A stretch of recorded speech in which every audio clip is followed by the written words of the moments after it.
Hi, I'm Gibaud, and today I am in El Hierro in the Canary Islands in a Airbnb house, and I'm going to go out with Ingrid Rodríguez to test this 85mm 1.8 by Yongnuo 1.8 autofocus full frame. I'm going to test it on my Sony Alpha 7 II and tell you my opinion. So let's go. So here's the lens, fully metal. Here you have a setup button. You can usually use it for continuous autofocus to lock it. You have manual focus here, so then you use this ring to focus, and here you have autofocus. No aperture ring here. If you look at the information, it's 0.8 meter minimum focusing distance and 58mm diameter for the filter. Rubber you can remove, and here you have access to the USB-C connector, so you can upgrade the firmware. The build is completely metal, really nice build, honestly. And well, so we're going to have a look at it and test it. So let's check the specs, and big surprise, it exists for Sony E full frame, Nikon Z full frame also, and surprisingly it appears also for Canon RF. I understood that removed it from sales, but it appears here again on the website of Yongnuo, so maybe they've been authorized now to sell it. So that's good news for RF user, Canon user, they could have it. So let's check the specs. If we look at the weight, 385 grams, it's now fully metal. Yongnuo used to do everything in plastic, now it's metal, and the filter diameter 58mm. Really, they've improved the quality of the build, no doubt. 9 element in 8 groups, 1 low dispersion lens. Actually, I don't know in which order I edit the video, but you'll see that there is still some chromatic aberration. 7 circular aperture blades to have a smoother bokeh. Maybe that's not the best bokeh, but that's not bad, no problem. The DSM stepping motors give a good autofocus, I had no problem with it. The function button is welcome, and it is equipped with dust and waterproof rubber ring. That's good, so it will protect a bit your lens. And in the metal bayonet you will find some gold-plated contacts to have better connection with the body of your camera. No doubt that the quality, the build has bettered a lot, no doubt. Yongnuo used to be really basic, and now it's a lot better, no doubt. So let's check. First, my chart is not exactly straight, okay, doesn't matter. We do see pincushion, clear pincushion here. We also see that there is a bit of vignetting, always a bit more on the right because it's due to a wall I've got on the right, okay, but still there is some vignetting. Let's check the sharpness. Center is really good. Corners is also good, but we do see some chromatic aberration here, okay. Borders are nice if we speak about sharpness. If we get to F2, I don't know why, this is really crazy. The chromatic aberration is completely pink all over the place, okay. Corners, center, sharpness is nice, almost, I would say, too much sharpness, if I can say that. Due to the chromatic aberration, it becomes a bit crazy. We see that vignetting is getting away. Let's get to F4, vignetting is almost gone, okay. Here, F4 is where we see less chromatic aberration, but it's too sharp here. We almost have moire here, it's a bit strange. Corners, yeah, here we do see some less pink, but a bit greenish chromatic aberration. This is really crazy, this, okay. Let's go to F4, that was 2.8, okay, F4. If we speak about sharpness, from 1.8 the sharpness is perfect, no problem. But here, look at this. So if you were doing some product photography or detailed reproduction of text, for example, that would be a problem because you see this kind of echo.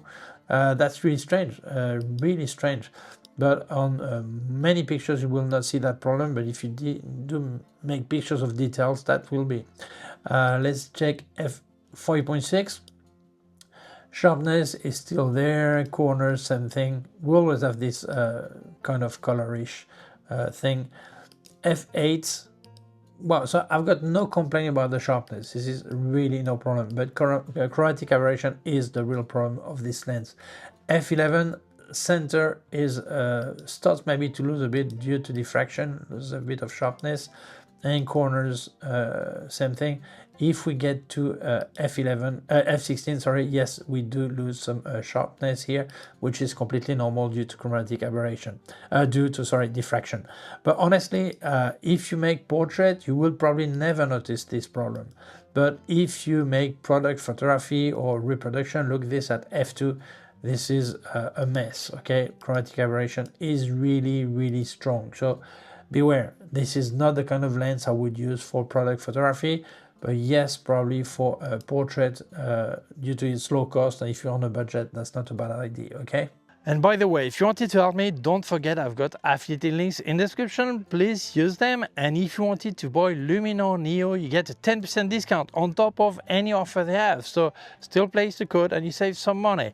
And with Eric20, you get a 20% discount on K&F, where you will find all the accessories by K&F Concept and more brands. So use it. That helps you, that helps me, everyone happy. Thank you so much. Let's carry on. If we look at the size, 87 millimeters long without the sun hood, and the diameter at the external diameter at the bayonet level, 57 millimeter. Yeah, maybe it looks a bit long, but really for an 85 millimeter 1.8, that's fine. It's nice to hold it in your hand, and with the body, yeah, you get really nice, really stable holding it this way. So yeah, no problem. The size is still reasonable. It looks longer due to the sun hood that is included, but otherwise that's nice, no problem.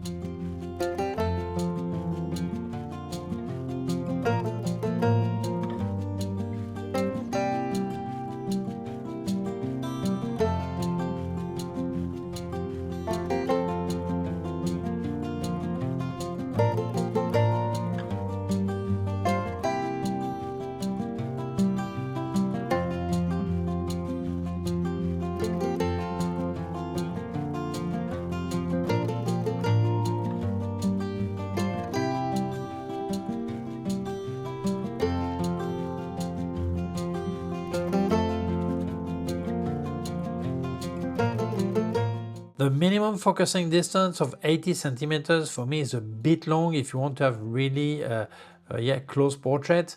Yes, a bit long. Or if you wanted to do some proxy on small flowers or small object, that's not possible. I would have preferred 50 centimeters, but for the price it has, I think we cannot ask for more. So yeah, that's what it is, and that's it. But yeah, 80 centimeters is the minimum focusing distance.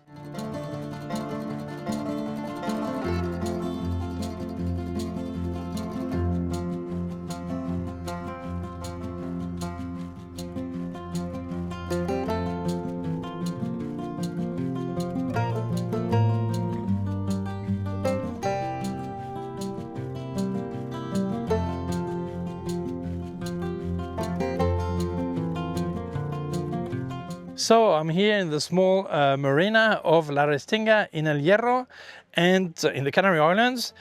So what's about this lens? This Yongnuo 85mm 1.8 autofocus full frame. Well, honestly, I was happy with the focusing. It worked really nice. The size is maybe a slight bit long, but that's really okay. It's thin, I like that. And the build is really beautiful. The manual focusing is really nice to do because the ring is quite wide, but also, although I mostly use the autofocus, so really happy with it. Image quality, well, you've seen the chart, you've seen the image I made, and I commented on it, so you can have own opinion. But for me, yes, it's a nice little lens for a great price. So if you're interested, I'll leave you links in the description where you can buy it. So thank you so much to Ingrid Rodríguez for some portrait. It was not prepared. She said, could you pause 1 second? She says, okay, that's fine. So we could test it as a portrait lens and also many other things. So thank you to her. Thank you to Yongnuo for sending me the lens. Thank you to you for watching the video. If you feel it may interest other people, please share it on social networks. If you have not done it yet, please subscribe to the YouTube channel. The small button in here, there's a small bell. If you click on the bell, you will get notified when I upload a new video. My website, ericgibaud.com. gmail.com. If you have any question, can leave a comment below. Don't forget, I've got affiliate links in the description. Please use them. And don't forget that if you wanted to buy Luminar Neo with my code ERIC10, you get a 10% discount on top of any offer they have. So still place your code and you save some money.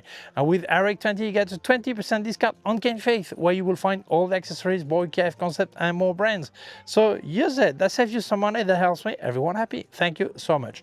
Also, I'll leave you my PayPal account in case you wanted to make a donation. Thank you very much. Please take care of yourself and see you soon. Bye.